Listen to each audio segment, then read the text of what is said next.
Everyone, আসসালামু আলাইকুম। Welcome back to Pampa stars. আজ আপনাদের মাঝে নিয়ে আসলাম খুবই গুরুত্বপূর্ণ 6টি কিচেন টিপস। এই কিচেন টিপসগুলো এতই গুরুত্বপূর্ণ যেগুলো জানা থাকলে আপনাদের কিচেনের কাজ অনেক সহজ হবে এবং অনেক কিছুই জানতে পারবেন।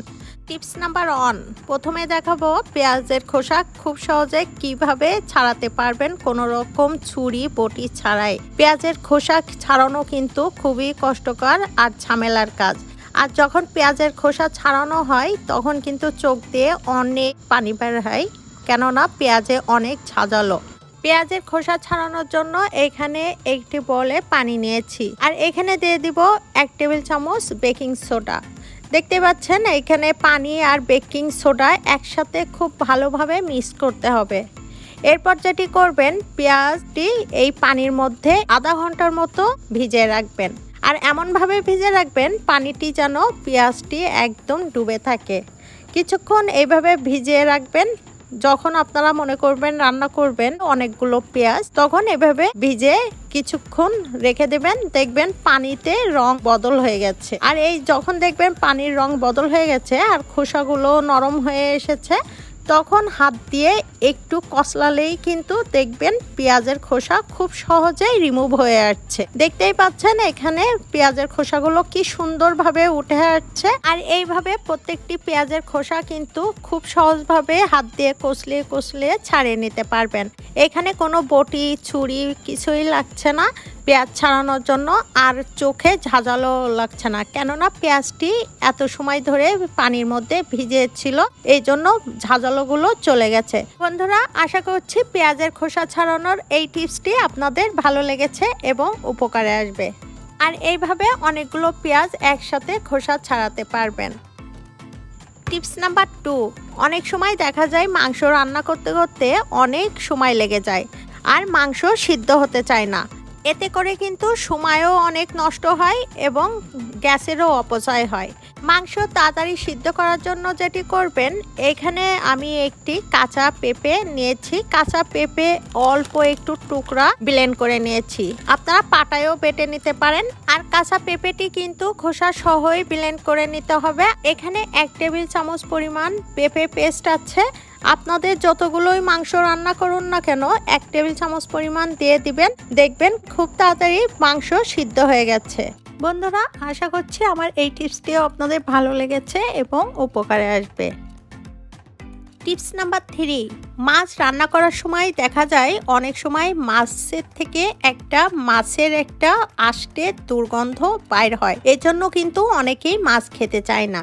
অনেকেই কিন্তু সেই গন্ধ সহ্য করতে পারে না, আর মাছও কিন্তু খেতে ভালো লাগে না। আর ফ্রিজে রাখার পরে মাছ কিন্তু মাছের আষ্টে একটা গন্ধ বাইর হয়। তাই মাছ রান্না করার আগে একটি কাজ করবেন, তাহলে দেখবেন মাছে আর গন্ধ বাইর হবে না। যখন মাছ রান্না করবেন ফ্রিজ থেকে বাইর করে এরকম একটা গামলায় নিয়ে নেবেন।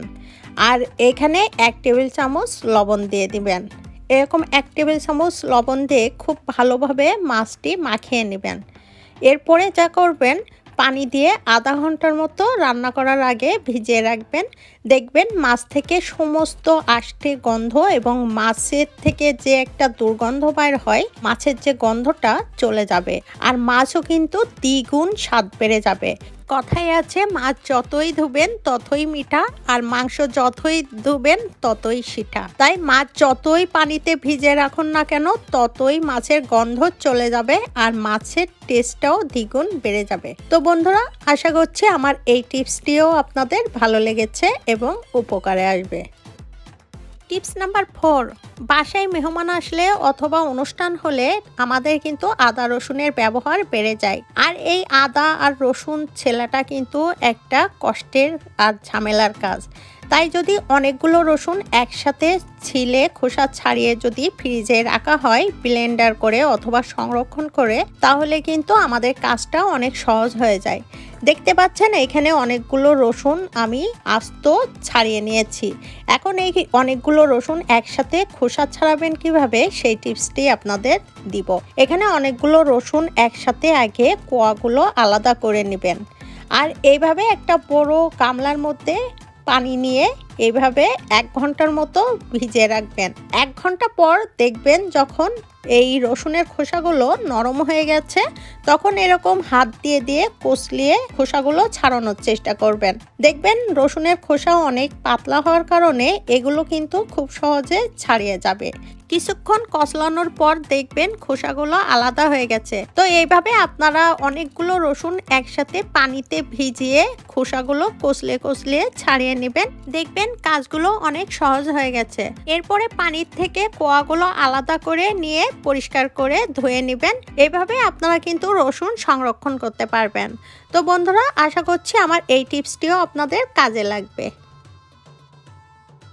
টিপস নাম্বার 5, বাজার থেকে যখন আমরা চাল, ডাল, মশলার কিনে নিয়ে আসি তখন দেখবেন এরকম পুরো একটি প্যাকেটের মধ্যে থাকে। এই যে দেখতে পাচ্ছেন সাদা যে ব্যাগটি, এই ব্যাগটি অনেক সময় আমরা ফেলে দিই। এখন থেকে আর এই ব্যাগটি ফেলবেন না। এই ব্যাগটি না ফেলে এই ব্যাগের মধ্যে কিন্তু আপনারা অনেক কিছুই সংরক্ষণ করতে পারেন। যেমন ফ্রিজে মাছ, মাংস আমরা রাখার জন্য পলি ব্যাগ ব্যবহার করি। তাই পলি ব্যাগে কিন্তু অনেক দিন পর্যন্ত মাছ মাংস ভালো থাকে না, কিছুদিন পর দেখবেন গন্ধ হয়ে যায়। আর যদি এই প্যাকেটগুলো না ফেলে আপনারা মাছ মাংস রেখে দেন তাহলে কিন্তু এগুলো অনেক দিন পর্যন্ত ভালো থাকে আর নষ্ট হওয়ারও সম্ভাবনা থাকে না। কেননা এই ব্যাগগুলো কিন্তু অনেক পুরো, আর মাছ মাংস যদি ভালোভাবে ধুয়ে রেখে দেন তাহলে কিন্তু সেইভাবেই ভালো থাকে আর নষ্ট হওয়ার সম্ভাবনা থাকে না। তাই এই ব্যাগগুলো এখন থেকে না ফেলে এইভাবে গুছিয়ে রেখে দেবেন। পরবর্তীতে মাছ মাংস বা অন্য কিছু রাখার জন্য ফ্রিজে কাজে লাগবে। তো বন্ধুরা, আশা করছি আমার এই টিপসটিও আপনাদের ভালো লেগেছে এবং কাজে আসবে। টিপস নাম্বার 6, বাজার থেকে যখন আমরা চিংড়ি মাছ কিনে নিয়ে আসি তখন এইভাবেই কিন্তু ফ্রিজে অনেক সময় রেখে দিই। আর যখন কিন্তু চিংড়ি মাছগুলো বাইর করা হয় দেখা যায় বরফে আটকে শক্ত হয়ে গেছে। আর এগুলো কিন্তু বাইর করতে, বরফ ছাড়াতে অনেক ঝামেলার কাজ। তাই বাজার থেকে যখন কিনে নিয়ে আসবেন চিংড়ি মাছ, এরকম অল্প অল্প করে আলাদা আলাদা পলি ব্যাগে টুপলি বেঁধে নেবেন। আপনারা যতটা ব্যবহার করবেন, 8টা, 10টা, 12টা বা 15টা, আপনারা আপনাদের ইচ্ছে মতো যতটা ব্যবহার করবেন তরি তরকারিতে বা ভুজিতে দিবেন, ততটাই করে একটা পলি ব্যাগে এরকম টুপলি করে নেবেন আর আলাদা আলাদা করে ফ্রিজে রেখে দিবেন। আর যখন রান্না করবেন তখন একটা করে টুপলি বাইর করে নেবেন, তাহলে দেখবেন কাজটা অনেক সহজ হয়ে গেছে। আর তখন দেখবেন ফ্রিজ থেকে একসাথে মাছ বাইর করে সেটি ভিজানোর আর ঝামেলাই থাকছে না। তো বন্ধুরা, আশা করছি আমার এই টিপসটিও আপনাদের উপকারে আসবে। বন্ধুরা, আশা করছি আমার আজকের কিছু প্রয়োজনীয় গুরুত্বপূর্ণ 6টি কিচেন টিপস আপনাদের উপকারে আসবে এবং ভালো লেগেছে। যদি ভালো লেগে থাকে একটা লাইক দিবেন, বন্ধুদের সাথে শেয়ার করবেন, চ্যানেলটি সাবস্ক্রাইব করে বেল আইকনটি অন করে দিবেন এমন সব নতুন টিপস ভিডিও পেতে। আজ বিদায় নিচ্ছি, সবাই খুব ভালো থাকবেন। আল্লাহ হাফেজ।